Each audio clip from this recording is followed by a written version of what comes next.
Welcome to All Pro Football Data. My name is Jim Coburn, and today's episode talking about the Detroit Lions 2024 NFL Draft Class based on data. So we're going to be looking at production, athleticism, and other statistical factors to determine how well the Detroit Lions did in the 2024 NFL Draft Class.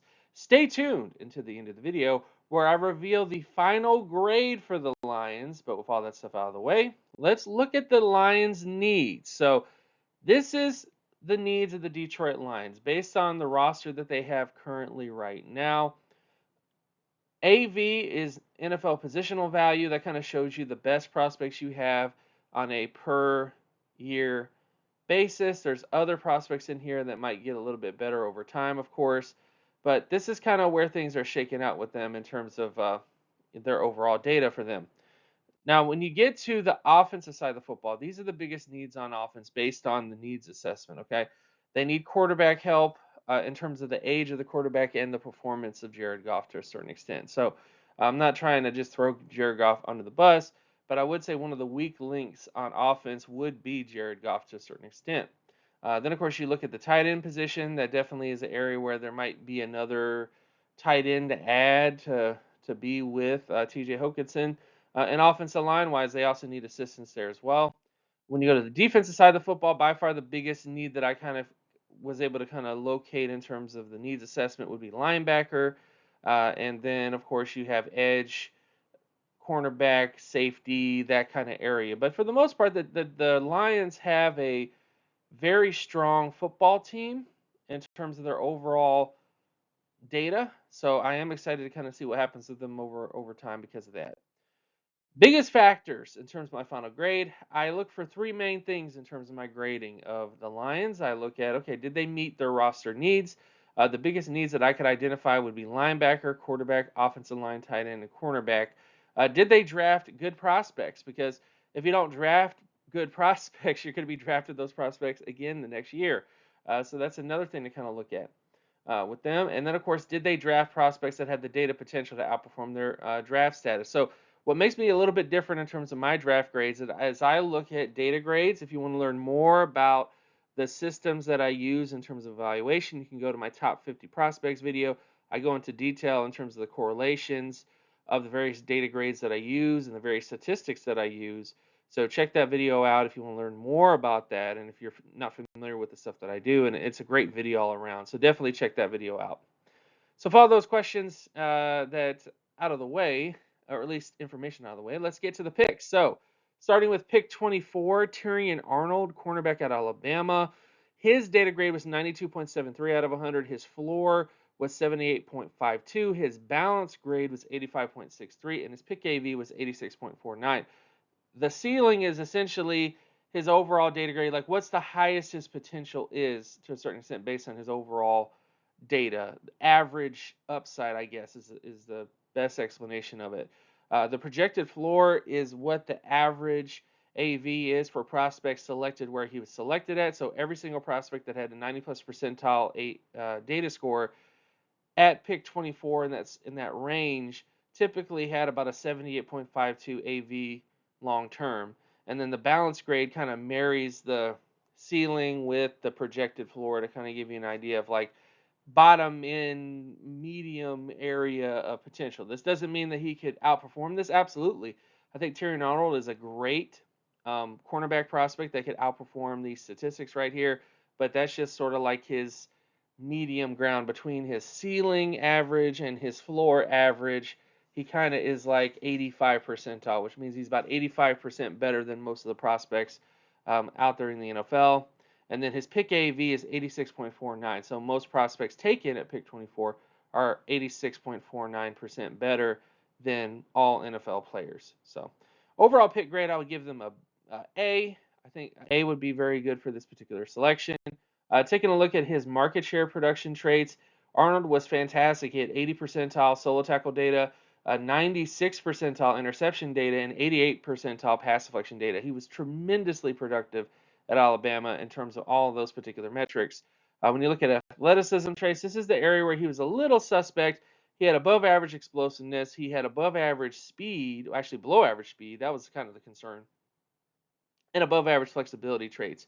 This is a decent all around athleticism profile for like a zone corner or a man corner that doesn't have to cover guys who run 4-3. But it's a decent all around profile. So I can kind of see where they were going with a player like this. He does have athletic limitations, but I think you can scheme him around and limit those limitations essentially in terms of him as a cornerback. So I do think he's a good prospect. I think in terms of short yardage, change of direction skills, all those things are really fantastic with him, and I think he'll do really well. And then of course when you get to adjusted production traits, you can pause the video to learn more about this. But this is the production for level of competition, for age, and for strength of schedule. So every time people criticize production, they always bring up the fact, well, he played at Alabama.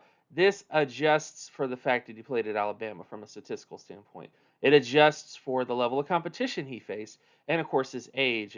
And all these areas, he not only was tremendously productive at Alabama in terms of his solo tackle, interception, pass deflection data, but he also did that at Alabama. So it adds to his ability when you look at the All Pro averages, Pro Bowl averages, and starter averages at the position. Then, of course, we get to pick 61 and Enos Rakestraw Jr., cornerback out of Missouri. His data grade is 59.18. His floor is 56.47 with a balance grade of 62.33. Overall AV for this selection, if you just randomly picked a player at 61, you would typically get a 79 percentile prospect. So this is where I kind of have to start giving them an F. Main reason why is his data ceiling and his floor grade. All those areas are not exactly where you want it to be. And when it comes to Rakestraw, in terms of his data, he had really good pass deflection data, but below average solo tackle and below average interception production at Missouri. When you take a look at athleticism traits, he's significantly more unathletic compared to Tyrion Arnold. Below average athleticism across the board. So again, that's concerning. Now, are there cornerbacks that have worked with this? Yes, but a lot of times those are outliers. So essentially, his profile for him to work out long term, he would have to be one of, say, 5% of most starters in terms of his success rate. So, in other words, 95% of most starters typically have above average athleticism and above average production. Then there's about 5% of those starters who have below average athleticism and below average production. He would have to fit into that area, which makes him a risky prospect from a probability standpoint. Then, of course, you get to adjusted production traits. This is the one area where he actually did pretty well. He has a great age score and good pass score. So, regardless of the issues that he has in terms of his athleticism and his production traits, he does have good adjusted production traits. So from that standpoint, you could say there is something here potentially. So every single outlier typically has something to hang their hat on, whether it's athleticism, whether it's production. So at least you have that going for him. But again, he's still a risky prospect from a probability standpoint. Then, of course, we get to pick 126 and Giovanni Manu, offensive tackle out of British Columbia. His data grade is 88.62. His floor is 62. His balance grade is 75. And the average pick AV for his selection area is 52.12. His overall pick grade would be a B, probably B plus. I mean, you can give him B plus possibly. Now, when you get to his athleticism traits, he had 99.87 percentile explosiveness, which is incredible. 99.82 in terms of speed, and 72.85 in terms of flexibility for his size. He pretty much hits all the All-Pro, Pro Bowl thresholds at the position in terms of athleticism traits, and that's the biggest thing about him is he has the potential, athletic potential, to be a exceptional tackle at the NFL level. But he played at British Columbia, and because of that, that's why he fell as far as he did. But I think he's a good selection. I mean, when you're talking about taking a guy this late in the draft. I mean, he's not tremendously late in the draft, but he is, past day two. This is the kind of player that you want to be targeting. So I do like this selection for that fact. Then, of course, we get to pick 132 and Sion Vaki, running back slash safety from Utah. I say slash safety because I don't have any running back data for him at all. I just have safety data. So we're going to look at that coming up. But his data grade, I would put him at about a 50. Floor would be 50. Balance grade would be 50. And pick AV would be 55.60.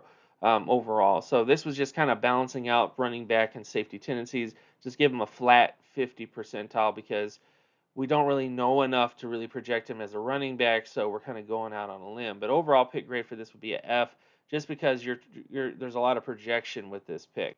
Now, when you look at his market share production, his data at safety was okay. His solo tackle data was pretty good, but his interceptions and pass deflections were not. When you look at athleticism traits, he had really good explosion traits with I wouldn't say below average, but above average speed and flexibility. And then, of course, when you look at his adjusted production traits, not exactly the best ever here, but definitely could be a starter here and there. I don't really know how to project him. I think mostly this is kind of like a special teams pick. I know I've gotten some comments in the comments section talking about, well, you need to take into account that they're being drafted for special teams. Again, guys, the data that I'm using is approximate value metrics. So it's taking a look at their starts. It's taking a look at their production on the football field, all that kind of stuff. Tackles are included in that. So if the guy was like a special teams ace, it would show up in terms of AV. But most of the time, special teams players are not as valuable as starters. So I'm trying to find guys that are the most valuable at their positions versus just special teams aces, because I think it's a waste of a pick to draft people just to play special teams unless they have some innate, unique ability like a Devin Hester or different people like that to where they're like the best ever at their position. So in other words, what I'm trying to say is when it comes to special teams, I the value is just really not there in terms of approximate value standpoint. And as a result, I can't just give them extra points or give them a pass because they play special teams. When the reality is, based on data, you really shouldn't be drafting special teamers. Those are really players that you should be getting after the draft in terms of UDFAs. And I know special teams coaches are going to hate this, but that's just the way the statistics are. I'm going to do a video in the future actually looking at special teams play to show you that above average special teams and below average, there actually isn't a huge correlation difference between having average special teams, above average special teams, or below average special teams over the last 20 or so years. So I'm going to do a video on that pretty soon. Maybe not super soon, but it's going to come to kind of show you that. So special teams, I think, is a little bit overrated, and especially nowadays. I know they made some tweaks to it, but that's just my general feelings on it. Anyways, I don't want to keep going on and on about special teams, but next pick, pick 189, Makai Wingo, defensive tackle at LSU. His data grade is 82.30. His floor is 42.65. Balanced grade is 62. Pick AV is 40. I'd give this overall player a B. When you take a look at his production traits, he had really good solo tackle data, but not much backfield production. That's probably why he fell as far as he did. But here's the thing, guys. Here's the thing. Most of the time, regardless of position, solo tackle data is a really good indicator of a player's ability to become an outlier. So even though they don't have great backfield production is something that can be coached up. Backfield production is something that can be taught. It can be schemed. So there's a lot of different things to backfield production that is kind of regardless of the position, whether it's edge or defensive tackle, you can get away with that to a certain extent if you have really good solo tackle data, because solo tackle data is the nose for the football data in many ways. So if you're getting sideline to sideline making plays, that's a player that is going to be a really good NFL player. So from that perspective, this is really good traits for him. Now, when you get to his other production data, above average pass deflection data, another big plus for him. Interception data is really good as well, and he's not the most lengthy defensive tackle either, and he's getting these really good numbers in terms of his ability to disrupt the passing game from the defensive tackle position. So these are great production numbers. I was a big fan of him from a data perspective in this class, and I think he fell to a really interesting spot on the Lions. Now, when you get to athleticism traits, what else do you want? Uh, Elite speed, elite flexibility, not elite in terms of explosiveness, but look at the Pro Bowl averages, look at the starter averages. He hits all those areas for him. So you're talking about a tackle that has you know, elite speed and flexibility with really good solo tackle production, really good pass deflection interception production at the position. He's just a very unique prospect that I think might surprise a lot of people. So this is probably my favorite Lions pick out of all the picks I had. He's really interesting from a data perspective. Then of course we get to his adjusted production where again, great in terms of adjusted production. When you adjust for the fact that he produced like that at LSU, for his age, everything else like that, I think you guys got a monster potentially in him. I mean, there is a chance he might not work out, but these are fantastic numbers for him. I do not be surprised if you start hearing his name more often for the Lions because this was a great pick for them. And then, of course, we get to the last pick for them at pick 210, and Christian Mahogany, guard out of Boston College. His data grade is 82 percentile. His floor grade is 42.96. His balanced is 62 percentile with a pick AV of 12.36. Overall pick grade would be a B. Taking a look at his athleticism traits, he had elite explosiveness with near elite speed and near elite flexibility. Those are great numbers to have in terms of a guard prospect. And overall, just a great selection. I mean, you're taking this guy at pick 210. What else do you want? So great selection from that kind of perspective. Final grade for them, I'd give them a C. Did they meet all the roster needs? Yes and no. Did they draft good prospects? Yes and no. Did they draft prospects that have the ability to outperform their draft status? Yes and no. The Lions ranked 15 out of 32 teams in terms of value and talent this year. They have a decent number of picks that can become long-term starters, but a few of their selections were a little off. So as much as I do like the selections they made in terms of individual selections, they had a lot of other selections that were kind of like head scratchers in terms of like how is that going to work out. So that's the only thing with this class. But overall, decent class. Again, above average, if you will, in terms of 15 out of 32. So we'll see what else they do. But thank you guys so much for watching. My name is Jim Coburn. Check out my Patreon page at patreon.com/jcoburn. Also check out my X, formerly known as Twitter account, at Jimmetrics. And purchase the 2024 NFL Draft Analytics Guide available today. Link is in the description for that. And I'll see you guys in the next episode. Peace.